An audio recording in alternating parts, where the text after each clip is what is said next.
want to encourage somebody out there who's thinking about quitting and giving up.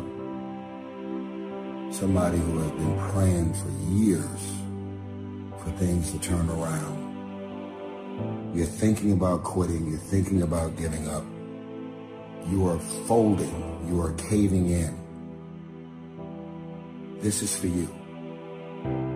You're in this storm and you're down on your knees and you're cold and you're weak and you feel like this is the end. You have a choice to either give up or keep going. Give up or get up.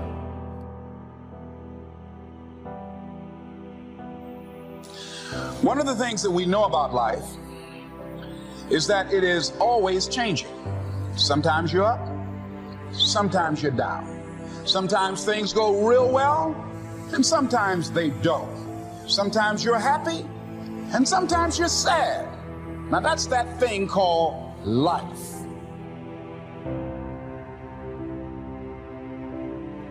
So you've got to have some reasons that when life knocks you down, and it's going to, it's going to knock you down. When people disappoint you, and that's going to happen. When they betray you, and that's going to happen. When they lie to you, and that's going to happen. When they say, oh, you can count on me, and they won't show up, and that's going to happen. When you want to throw in the towel and give up yourself, and that's going to happen. When life collapses on you and catch you on the blind side, what reason can you remember that you can call on, that you can reach on, that can make you get back up? Find that reason. Because when life had knocked me down, I said, life, I'm doing this because I want to make my mama proud of me. I'm doing this because I want my children to have a better life than what I have. I'm doing this because all my life I've been told I'd be a loser, that I wouldn't make it. I'm doing this to make them a lie. I believe, like Frank Sinatra, he said, the best revenge in life is massive success. I'm doing this so I can become massively successful. And with that kind of courage, with that kind of affirmation and reason to empower me, I got a saying that when life knocks you down, try and land on your back, because if you can look up, you can get up. When things don't work out for you, when things happen that you could not anticipate, what are the reasons that you can think of that can keep you strong, that can keep you in the game, that will be your rod and staff to comfort you, that can be your bridge over troubled waters? Those reasons are very important. Nietzsche said, if you know the why for living, you can endure almost anyhow.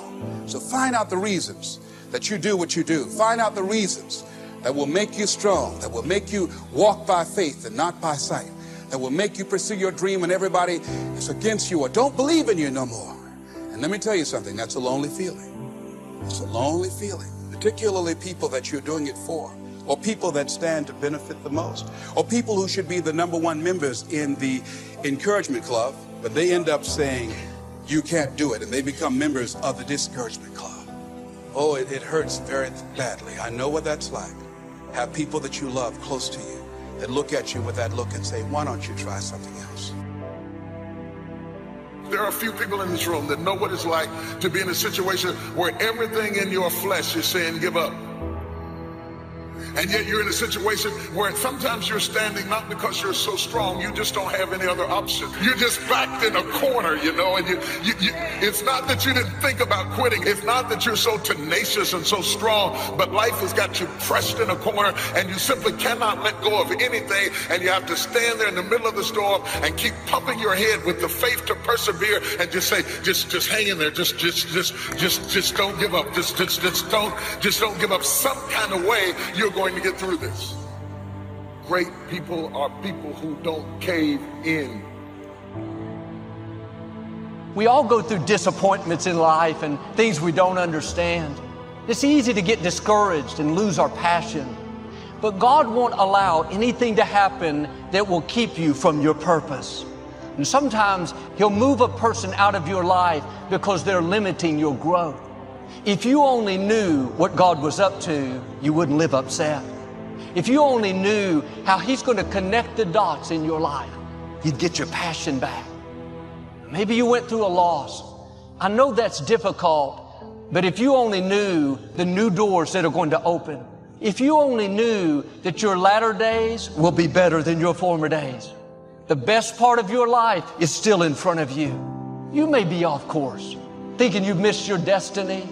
If you only knew what great lengths God is going to go to get you back on course. You can't outrun the mercy of God. Don't sit around condemned, listening to the accuser. If you only knew what God was going to do, how He's not just going to restore you, He's going to put you back into purpose. The assignment He has for you didn't get canceled because you took a detour. You're still going to see dreams come to pass. If you only knew what God was doing behind the scenes, if you only knew how He's fighting battles for you, then you would trust Him. You would live from a place of peace. You wouldn't fight all the things you don't like. The disappointments, the betrayals. It was uncomfortable. It didn't make sense, but you wouldn't see your greatness without those challenges.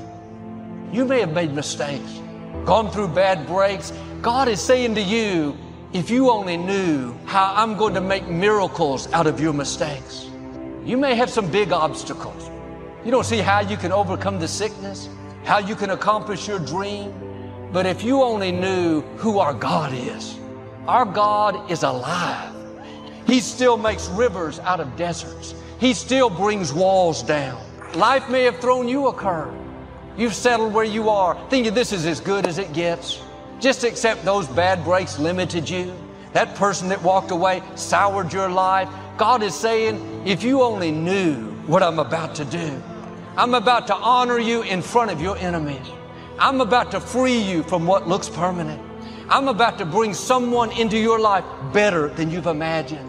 The mistakes you made didn't cancel your destiny. You're about to see God show out in your life. See, we get stuck in the heartache, the disappointment, the shame. I should have done better. What was wrong with me? God knows we're human. Now, I'm not saying about being loose and doing whatever you want. When down deep you want to do the right thing, but you make mistakes, that is not going to stop your purpose. What will stop you is if you start living condemned, no passion. You can come up with good reasons why you can't be happy, why your business can't succeed. In your own strength, that may be true, but you're not on your own. The God who breathed life into you is saying, if you only knew the favor I'm about to show you, how I'm going to connect the dots, those things you don't understand that were painful, I saw them and they're going to all work for your good. Sometimes we're disappointed over what we've lost. The person walked away. We don't understand why it didn't work out. It meant so much to me. If you only knew where those disappointments are leading you, like with Joseph, you had to get pushed out. They had to be jealous. It's not that God has forgotten about you. It's that He's positioning you for greater influence. Will you keep a good attitude, not get bitter, not think you've seen your best days? Stay in faith when it doesn't make sense. Do the right thing when the wrong thing has happened. You've been through disappointments, injustice. That's a sign that something awesome is on the way. What God is about to do in your life will not just make up for every wrong, but it will be so rewarding you won't think about what you lost. Try a different approach and say, God, I trust you. If you only knew how He's going to connect the dots, you wouldn't fight everything that doesn't go your way. How your poor choices are not going to stop your destiny, then you'd get your passion back. You'd stir your faith up and start dreaming again, start believing again. If you only knew the gifts God has for you, you would believe big. You'd get rid of the guilt, let go of the discouragement, and get ready for something that you haven't seen. Chains that have held you back are being broken right now. Strongholds in your mind are coming down. The disappointments, the people that tried to stop you, it's all working for your good. It will be all right in the end. Trust God and believe in good things to come. If you want to kill a big dream, tell it to a small-minded person. Beware of vision, dream, and passion killers. Family and friends, in most cases, sad to even say this, family and friends in most cases will be the first to try and talk you out of something that you're passionate, excited about, and that you have a vision for. Who in your life right now comes up with a problem when you try to think through a solution? So when you say, I want to start my own business, I want to do Shopify, I want to do real estate, I want to create an information product, or whatever it is that you want to do, who in your life tells you you're nuts, tells you you're crazy, tells you that you should think through it more to stop being a dreamer, and you're ignoring it? You're obsessed with what other people think about you. The thing that's going to kill your dream is your addiction to other people's approval. You don't have to always inform everyone of your next move. You don't have to tell them about your business deals. You don't have to tell them about anything. You should seek assistance in fulfilling your needs by being secretive to a certain extent. You know, if you don't surround yourself with other dreamers, here's what I know. If 9 of your friends are broke, you're going to be the 10th one. That's it. If 7 of your friends smoke, you're going to be number 8 if you stay with that circle of friends. You've got to surround yourself with like-minded people. Most of the people that have no dreams will wake up every day trying to talk you out of your dreams. They have no goals. They have nothing that they're ambitious about. So they will talk you out of all the shit that you're excited about. It's really not expected of them to support you and have your back anyway. They life ain't shit, and if you're trying to do something with your life, they're gonna try and figure out a way to shut you and your plans down as well. And here's the thing I want you to know right now. Most of the time you go, I can handle that negative person, my negative parent, or boyfriend or girlfriend, or friend, or relative. No, you really can't. No, I'm being honest with you, you can't, because I had it my whole life. Even though you fight through it, you know they're wrong. If just 5% of their own insecurities, their lack of confidence to go for what they really want in life, if just 5% of that sticks in your life, it will create you playing small. Trying to prove people wrong or right about you is a cheap level of motivation, and it will wear out. In other words, it's not the lack of it. It's not the best type. It's the symptom of the same disease. Right. So proving your family wrong or right is a symptom of the same disease, which is you are still obsessed with what other people are thinking about you and not doing things that make you happy, that enrich you, that fulfill your soul. And so the irony about spending your life worrying about what everybody else thinks about you, here's the irony, is that those people will never be thought about after they're dead. So they spend their life obsessing with everyone thinks about them, only to die and have no one ever remember them. Because people that are so obsessed with what other people think about them never really ever fulfill their potential. So once you can drop that addiction, whether it's friends, strangers, or your parents, and you begin to do things that fulfill you, that make you happy, that change other people's lives by your contribution, now you can be remembered. Now your life echoes into eternity, even if it was a quiet life. Now, Albert Einstein had a quote. He said, imagination is everything. It's the preview to life's coming attractions. This is important information. Now, let me tell you the problem with your imagination. The problem with your imagination is you tell it to the wrong people. Do you know how many times God has showed you something in your imagination that you knew was just for you? You were so excited when it came to you, you went and you shared it with your family and friends. You know what they did? They shot it down. You know why they shot it down? Because they couldn't see it. You know why they couldn't see it? Because God didn't show it to them. He showed it to you. He showed you the evidence of things not seen. So you got to be careful when you share your imagination with small-minded people. Nobody else can see your imagination but you. If you just make a decision, it can be sometimes the day that starts you on a brand new journey. Maybe a decision you've postponed, and now you understand the penalty of postponing that decision. You've got to do something, and finally you come to the conclusion, today is the day. I now decide. And whether you decide on a new direction, whether you decide to act when before you haven't acted, deciding can be such an incredibly important, very exciting, inspirational day. So that can be an incredible source of inspiration. Now, if you don't follow through, it's not going to last all that long. If you decide and then, postpone and you decide but you still don't get to it for a week or a month or a year, soon all that energy and that source of inspiration is all dissipated. So deciding is inspiring, but not for that long. But once you decide, it can be a very powerful day. But now, of course, now you must follow through. Everything I've ever done started with a fear. But the best way for me to overcome fear is the dream has to be bigger than the fear. That's the only way you turn around and run at it. I just want something so great. I aim for stuff so big that the dream is bigger than the fear. You cannot believe what can happen to your self-esteem. And many of you have already experienced it. I'm just asking you to begin something new in all the areas of your life. I'm asking you to start taking that stuff now that's in your head, that imagination, which is very powerful, and it's a great source of inspiration in itself. But then I'm asking you then to decide, use that inspiration.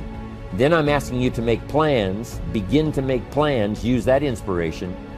And then if you take that first step, it can be the first step of an incredible journey. And beginning can be many things. Beginning a new commitment to learning. You say, I'm going to have a library second to none, and I bought the first book of my new library today. I'm going to be surrounded by information and inspiration. I've gotten started. This is just the first of many, many books. This is the first of a whole flow of information for me. This is the first time. Remember that. Beginning is a fantastic source of inspiration. Planning is an incredible source of inspiration. Deciding is an unbelievable source of inspiration. But now beginning only lasts so long. Progress. One of the greatest sources of inspiration is progress. Once you've gotten started, now you proceed, you progress. Now you go to class the second week, you go to class the third week. But it's not only progressing in terms of time, it's progressing in terms of what you're learning, progressing in terms of getting the information that you hadn't discovered before. Now you're excited about that. When you start jogging around the block, and at first it's a little difficult, and then it's 2 blocks, and then you go around 4 or 5 times. But then you notice you're breathing easier. You notice when you go up a flight of stairs, you're not out of breath. And it suddenly occurs to you, in a fairly short period of time, you're making progress. Then when you start making progress in your business, your ability to make contacts, your ability to talk to people. Being so shy, you decided one day, hey, I've had enough with being too shy. I've made the decision, I'm making some plans, I'm going to begin talking to people. And you start, and at first it's difficult. But then, very quickly, and it doesn't take a year, I'm telling you, it doesn't take a month, it doesn't take a week.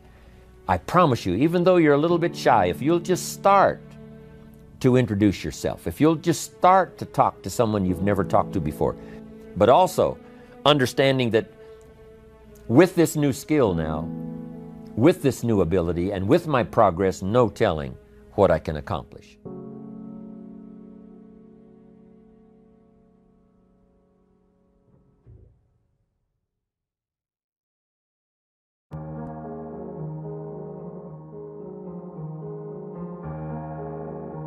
I really came close once, about 3 years ago. She was pretty, tall, trim. We both liked movies. I liked football, and she didn't mind football that much, so that was okay. But I really wanted to be sure we were doing the right thing. You know, marriage is such a big step. It's a lifelong commitment. So we were talking about the future, what our life might be like.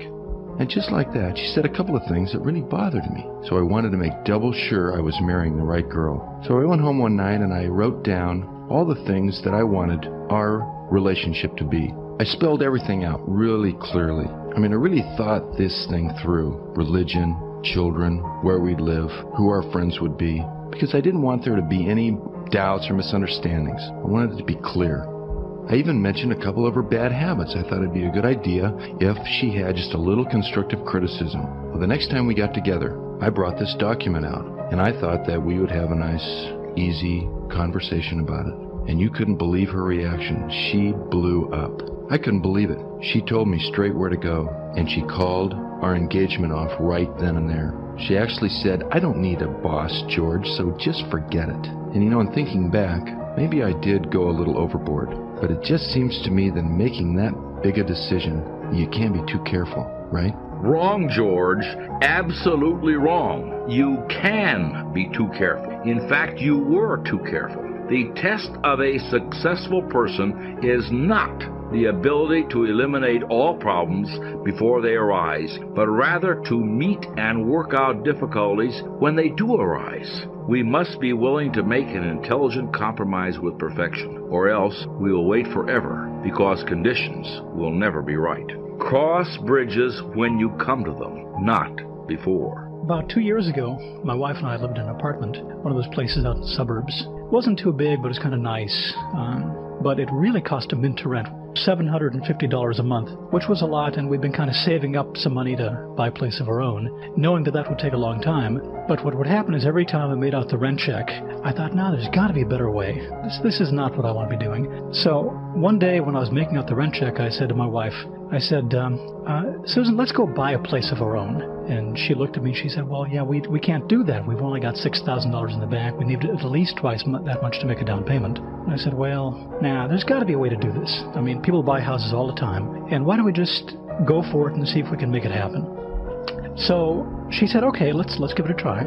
And we started to look for places. We looked for about a week or so and came up with a nice place that we needed $15,000 to make a down payment for, which meant we needed to come up with another $9,000. It turned out we couldn't borrow the money from a bank. We went around to all of our banks, and we're kind of stuck for a bit, but then, see, it was a new house, and I thought I could go to the builder and maybe he could loan it to me.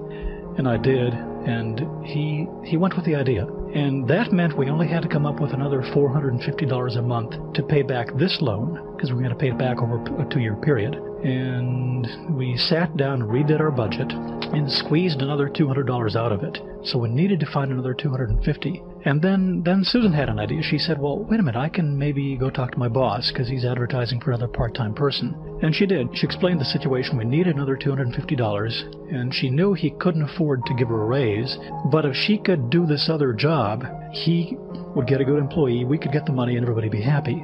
Well, the guy was so surprised, he said, yeah, let's do it, let's go for it. So we did it. Everybody was happy. We're paying the house off now. We're living in a nice place. And I guess where there's a will, there is a way. Jim and Susan get A's for action on this one. They didn't let obstacles stand in their way, and they didn't wait for things to be just right before they acted. They decided they wanted something, and they went for it. The resolution to take action ignited their minds to think of ways to accomplish their goals. On top of that, they both gained tremendously in new confidence. It'll be much easier for both of them to take action in future situations. Both of these examples point up the benefits of action. You give your ideas value by acting on them. Again, regardless of how good an idea is, it is useless until you act on it. A good idea not acted upon brings tremendous psychological pain, but a good idea acted upon brings enormous mental satisfaction and peace of mind.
But most of all, success is making your life what you want it to be, considering all the possibilities, considering all the examples. What do you want for your life? That is the big question. Remember, success is not a set of standards from our culture, but rather a collection of personal values, clearly defined and ultimately achieved. Success is your better life for you, the design you give it, the dreams you accomplish. Making your life what you want it to be for you, that is success. One morning at breakfast, shortly after I met Mr. Show, he asked me if he could see my current list of goals. He said, "Let me see your list of goals, and let's go over them and talk about them. Maybe that's the best way I can help you right now." And I said, "I don't have a list." He said, "Well, is it out in the car or at home somewhere?" I said, "No, sir, I don't have a list anywhere." He said, "Well, young man, that's where we better start." Then he added, "If you don't have a list of your goals, I can guess your bank balance within a few $100s, which he did, and that got my attention. I said, "You mean that if I had a list of goals, that would change my bank balance?" He said, "Drastically." That day I became a student of how to set goals, and sure enough, when I learned how, my whole life changed. My income, my bank account, my personality, my lifestyle, my accomplishments.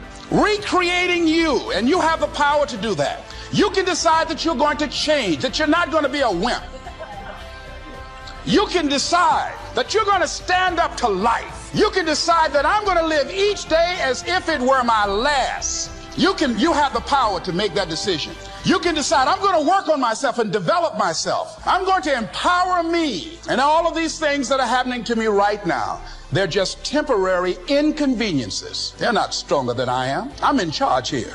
Next thing is separate what you do from who you are. That's what the guilt trap is about. See, a lot of folk won't let you forget what you used to do or what you have done, what mistakes you've made. All of us have made some mistakes in life. All of us have done some things that if we had them to do over again, we wouldn't do it again. A lot of things that if I had it to do over again, if I knew then what I know now, I would have done it differently. Well, it didn't happen that way. And that's what you call life. I didn't do it like that. Oh, you don't want me to live that down, huh? You want to keep on putting that in my face about what I did. Guess what? I'm not interested. That's what I did then. Won't do it today, so you are picking on an innocent man. Hello.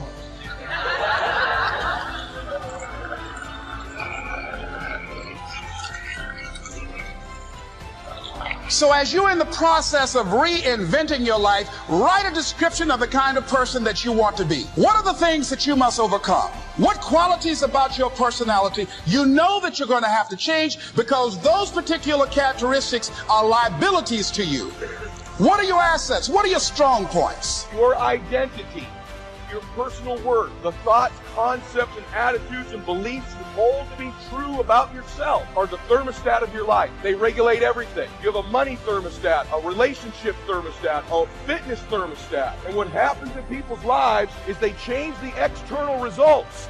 Short term. No one's going to tell you this other than me. They start to change their conditions. I'm reading these books. I'm buying these properties. I've made a little bit of money. And your results begin to exceed. You start getting 85 and 90 degrees of results, but you didn't do the work to change your identity. You didn't change the thermostat your life is set at. And guess what starts to happen? I watch it over and over. You will thank me for this right here someday soon. The results get a little higher. They're 85. I closed the deal. I made a little money. I closed another one. I made a little money. I got this going. I've lost 20 pounds. Whatever it is. The results start to get higher than their set thermostat temperature. And guess what you do unconsciously? You don't even know you're doing it. You turn the air conditioner on of your life and you will cool it back down eventually to get it right back where you're comfy, 75 degrees. Same thing happens when it goes bad. You're broke. The water's turned off. The power's turned off. Your car gets repossessed. They dynamite your property. You find a way to turn the heater on and get it back. The key to life is not the knowledge you learn. You have to have that. Knowledge is not power if it's not applied. The key in life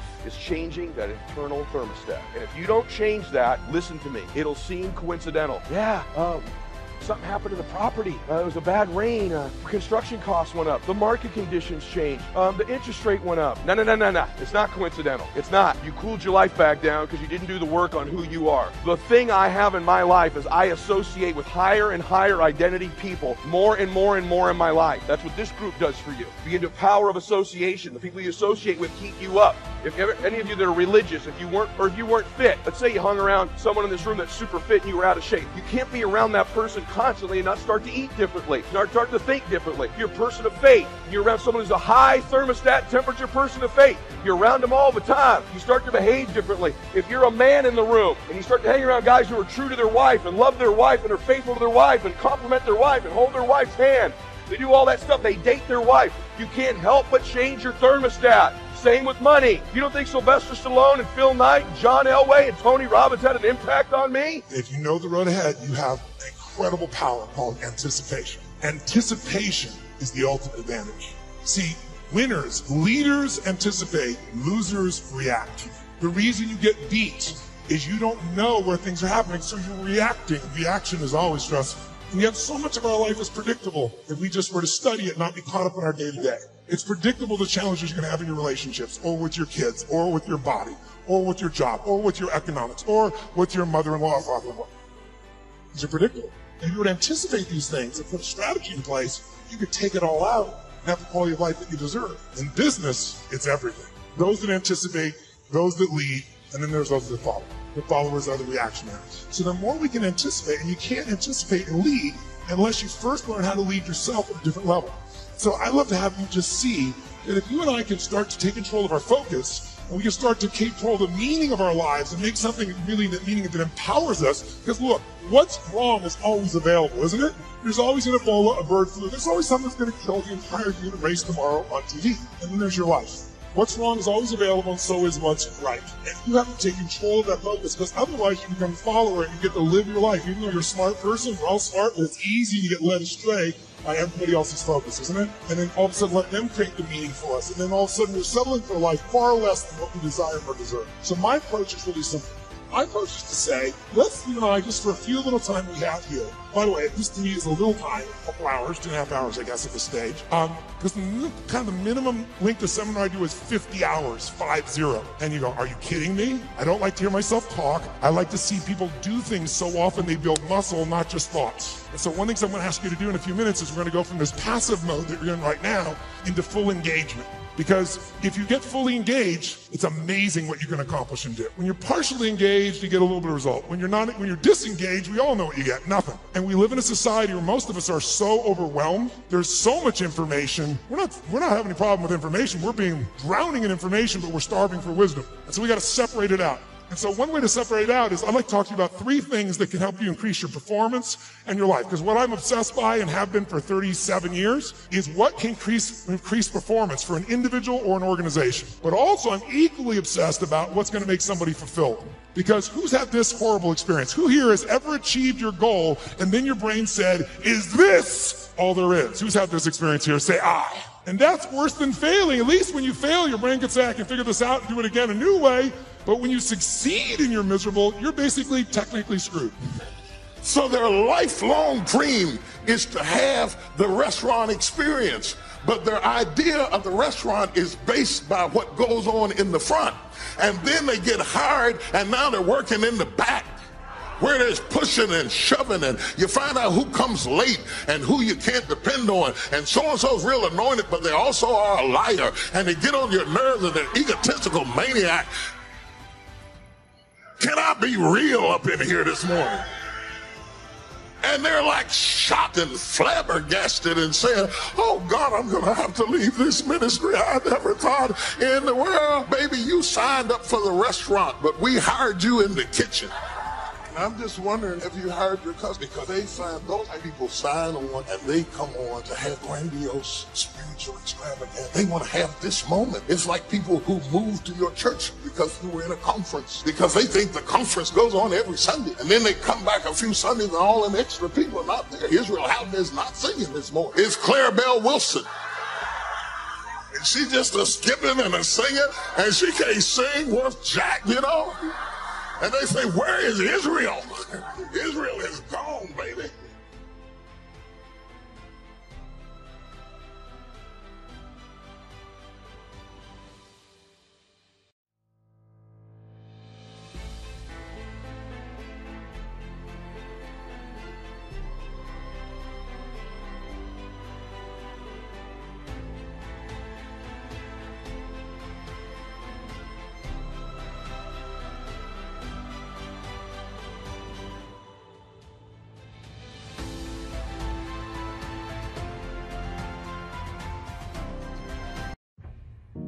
I think it's the loneliest thing in the world to have people around you, but you can't really touch them and connect with them for who you really are because you just keep trying to give them who you think you're supposed to be.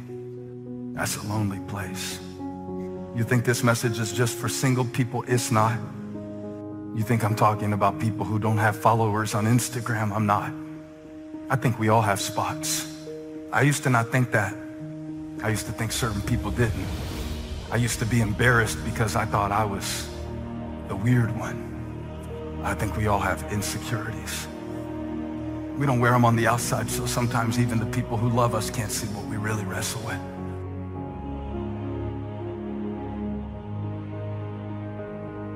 Pain is not your enemy, pain is your servant.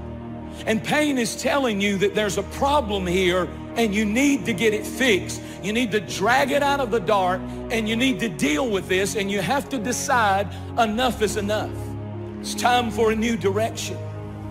It's time to say that's it. Turn to somebody and say that's it. Passivity is a spirit and it'll kill you. It'll kill your relationships. It'll kill your home. It'll kill your marriage. If we just sit back and do nothing, it'll kill you. You're going to have to move ahead in spite of your fear. All right? I've said many times that every major decision in Saddleback's 42-year history that I had to make, I was scared to death to do it. I just did it anyway because I was not going to let fear dominate me. We're going to do the right thing. Never let fear stop you. Courage is not the absence of fear. Courage is moving ahead in spite of your fear. If you're not afraid, you don't need courage. You only have courage when you're scared to death and you do it anyway. This is the truth, is that so many of us say that we want to change, but many of us are unwilling to pay the price to change. And really all of change comes from not focusing on what you can't control. It comes from focusing on what you can control. All of change has a price tag attached to it. That today, each and every one of us, we have to count the cost. Do we actually want to change? Are we willing to pay the price for change? Stop expecting out of people what only God can give. This is why we get depressed. We keep waiting on people to complete us. If you wait on somebody to complete you, you are going to be in a constant state of suspension, LJ. They can help you. God can use people to bless you, but quit putting demands on people that are unreasonable. And here's the truth. Change happens in a moment. It's results that require time. I just think there's so many people that are living today, especially in 2021, and we spend more time on our excuses than we do on execution. We're just full of excuses, just full of reasons as to why we can't start now. Oh man, I'm gonna start tomorrow. Some of you, you started the fast, and because you failed 3 days in, you just gave up on the rest of the 18 days. No. Start today, begin again. You're failing in realizing that the most valuable thing that you have is today. More and more people seem to be losing control of their lives, enslaved with habits that are robbing them of joy, robbing them of peace. They need healing of fear, healing of resentment and anger. The moment that you reach into the darkness and stop hiding your issues and you pull them out into the light, healing begins. Why would you ever choose to fight time when you could have time on your side? Who wouldn't want to harness the great river of time that flows through all of life? Why wouldn't you want to use the power of time to generate power in every area of your existence, to turn the turbines of your hopes and dreams, to charge your every aspiration with lightning bolts of electricity? Well, there is only one way to make time work for you, not against you, and that's with patience. I wonder for us, has never enough become our normal? Like, I'm not talking about last week or the week before that, and I'm not talking about bank account. I think the spirit of this age is the spirit of never enough. We can never get enough information. We can never get enough what we call connection. So now we call ourselves connected in the world because we have social media. See, to us now, it's just completely normal for us to be overloaded all the time.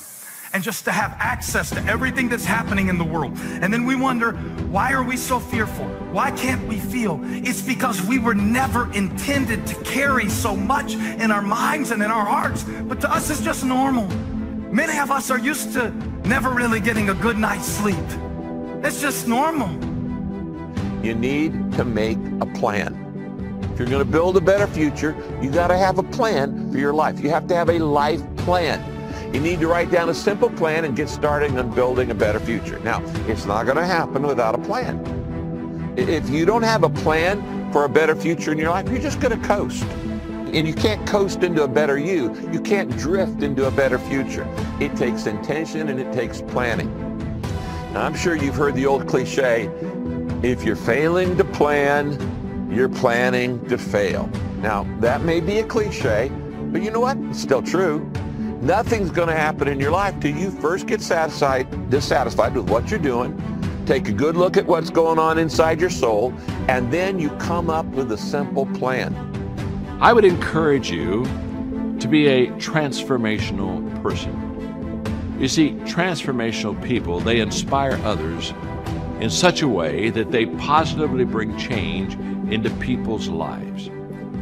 To be a transformational person, you have to first be transformed.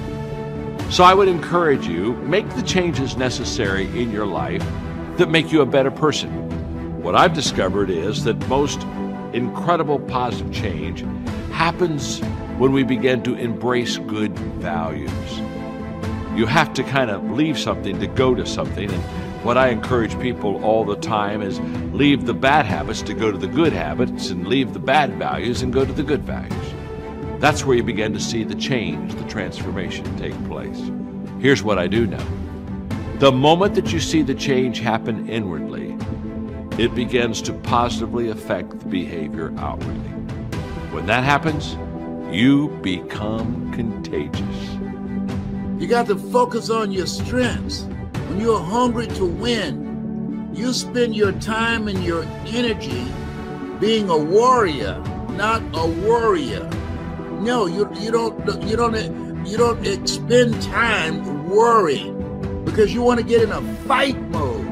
And when you have something that you want to do, when life has knocked you down and slapped you around, in order for you to get back up, you got to be hungry to win.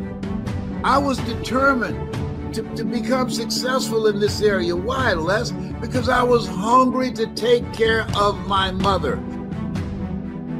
And so when you're hungry to win, you realize this. Number one, you go all out. That's what it takes now to make it now. In order to win, in order to create a different life for yourself, you got to be hungry